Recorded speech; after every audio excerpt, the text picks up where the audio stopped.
Next from Springfield, we talked to Michael Jacoby, the Executive Director and CEO of the Illinois Association of School Business Officials, about the progress of implementing the new school funding formula passed months ago.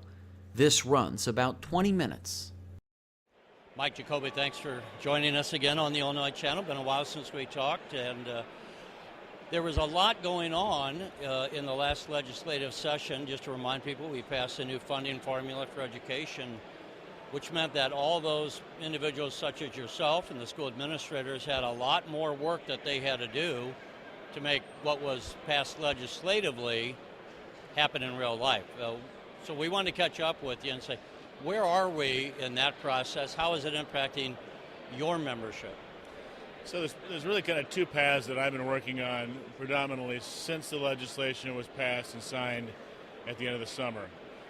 One of those has been kind of the technical corrections that had to come forward. We had corrections in the veto session, and we also had a set of corrections that came forward this spring. Those were just to make sure that the language itself matched exactly what was modeled initially, so that legislators kind of knew they were getting what they actually voted for. That took quite a bit of time, obviously, because you're behind the scenes, lots of interactions with the State Board of Education and with other consultants and so forth. But the primary work that we've been doing since the bill passed is actually preparing our members to actually get ready for it and kind of understanding it now from a grassroots level. It's one thing to support reform. It's another thing when it actually happens to implement it at the local level. So some of the things we've been doing are asking districts to take a look at the 34 different elements that are a part of the evidence-based formula, measure up where they currently are. These are based on practices that can have some very significant student achievement impact, and if you're doing some of those, great. If you're not doing any of those, well, here comes the first level of funding for you. You can make some decisions and do some planning around what my priorities will be in the first years of funding around the evidence-based formula. So that's been where our primary work has been, and that's not easy work because the formula itself is for funding. Then you get to a school budget that's a little bit different. It's based on your past practice. You already have teachers installed related to certain class sizes. Making those kind of changes, not knowing what the ultimate year-by-year funding is going to be, becomes challenging for a school district. When we talk about the evidence-based, so we're going to have, was it 34 different measurements, I think? Yeah, I mean, we categorized it as 26 when it was passed, but several of those had two components to it. So ISB has now unfolded those, and so we're typically talking about 34 separate different elements of funding that are based upon your enrollment, your low-income population, and your EL population. EL being English learners.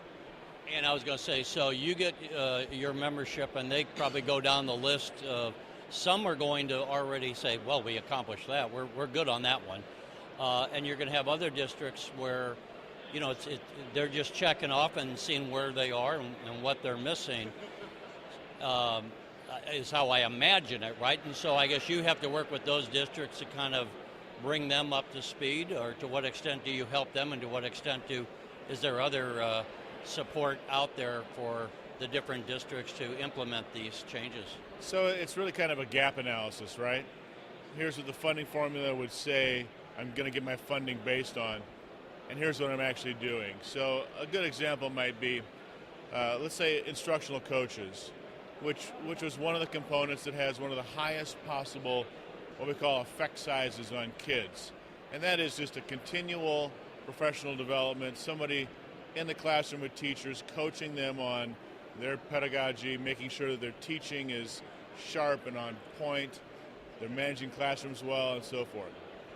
So many districts have already implemented that, but the districts that implemented that are likely districts that are already in our Tier 3 and Tier 4, 90% of adequacy or greater, because they've had the resources to be able to spend on something like that.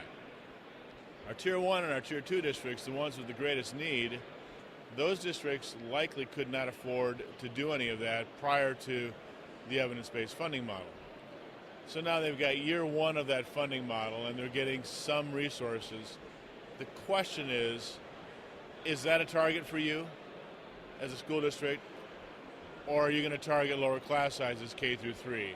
Or are you going to target, providing instructional facilitators for students? What is going to be your focus?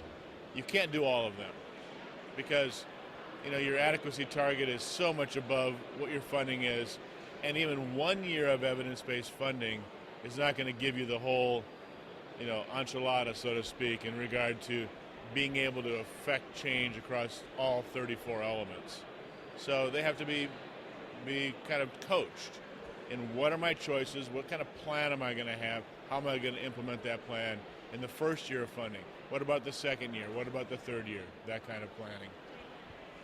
Senator Andy Minoy, I would say, was the primary author of the new funding bill, and one of the things that he had argued is that we weren't giving enough money, especially to those rural districts or impoverished urban areas like in East St. Louis where the property values are low.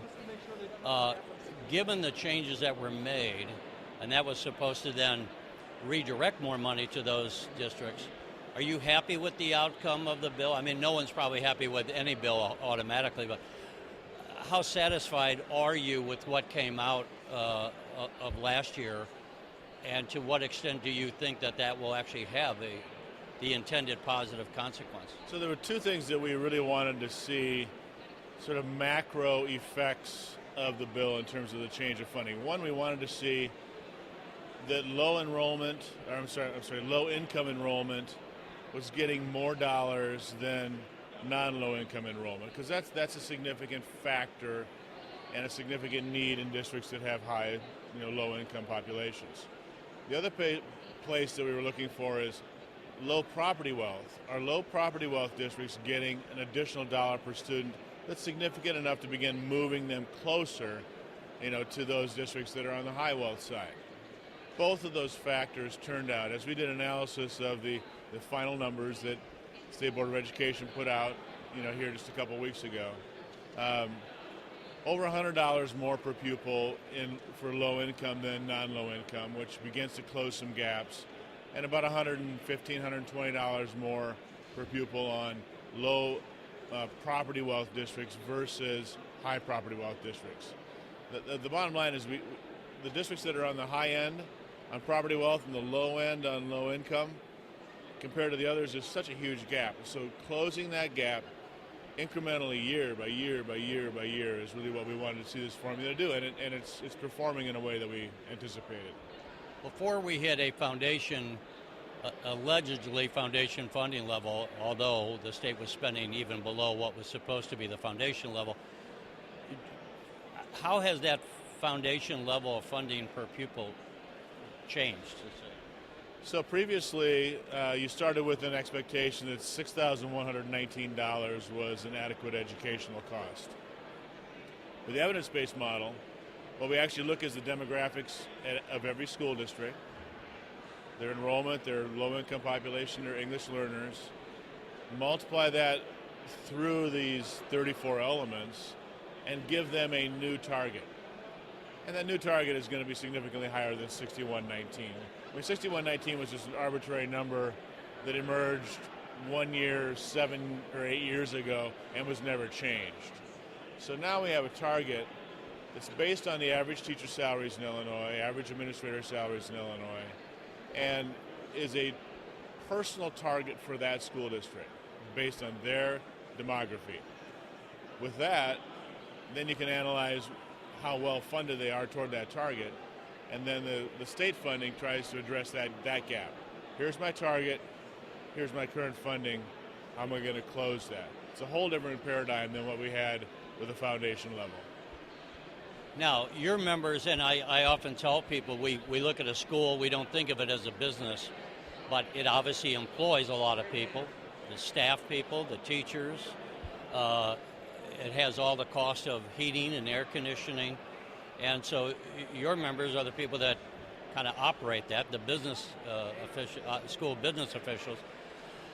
What is, I know it ranges all over the board, but I think people are often surprised how many millions of dollars just an average school might spend. Is there a mean level that we could just use as a point of reference to say, this is how much money actually goes into a high school or a grade school? Yeah, so let's take one of the smallest, like a small district in Illinois, that may have a budget of, say, $10 million. That might be a district with 2 elementary schools, a small junior high, and a high school maybe of less than 500 students. Could be, even less than that. Then you take that all the way up to like a Elgin that has, 45,000 students, or, the Naperville school districts that are in the 12 to 15,000 student kind of range. Well, you're starting to get into the hundreds of millions in order to serve those students. In most cases, when I was a superintendent in Geneva, and this is now over a decade ago, we were the largest employer in the community. We had a fleet of vehicles that was greater than any other in the community. We had more square footage under roof that we were taking care of on a daily basis than any other entity in our western suburb community. So, and our budget was around $70 million. Those are the kinds of things that are being dealt with by my members in terms of school business management.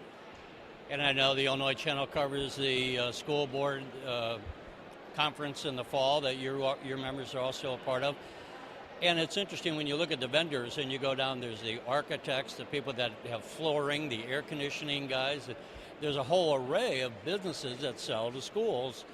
And I guess your members with the school business officials working with the school board their board members, would have to make these decisions. So it's really, while we don't think of it as a business, in many ways is a very, if we looked at a business doing $70 million or $50 million, we would say that's a substantial business.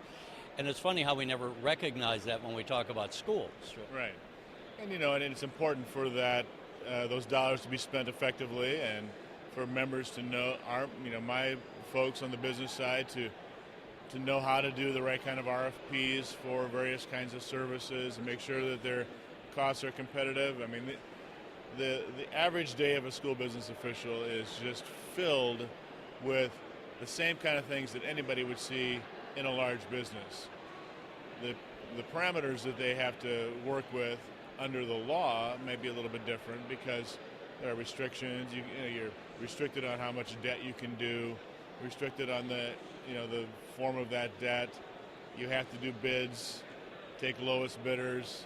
So there are a lot of issues like that aren't the same as a business. But in the end, the hope is you get the best quality for the lowest price, and you're effective in the use of your dollars. We're here at the Capitol, which is obvious, and so I would imagine on one hand you're talking to lawmakers, and it's not just looking back to last year. This semester or this session, there's going to be other laws. One of the perennial problems that I've heard from individuals who are managing the schools, whether your organization or the school administrators, is the mandates, the unfunded mandates that we often get out of legislators trying to do something that they think is going to be a great idea, but they don't put any money behind it, and it's going to cost the schools.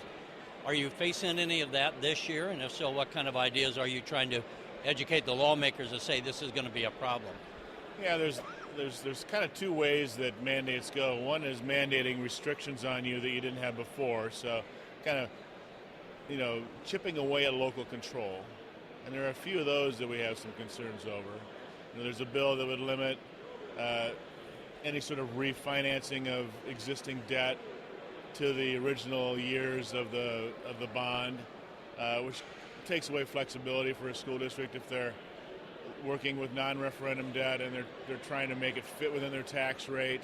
They're also trying to address life safety issues and make their buildings safe and so forth. We understand the need for there to be rules, but when you squeeze too much on the local level, it makes them unable to really be effective in how they make choices.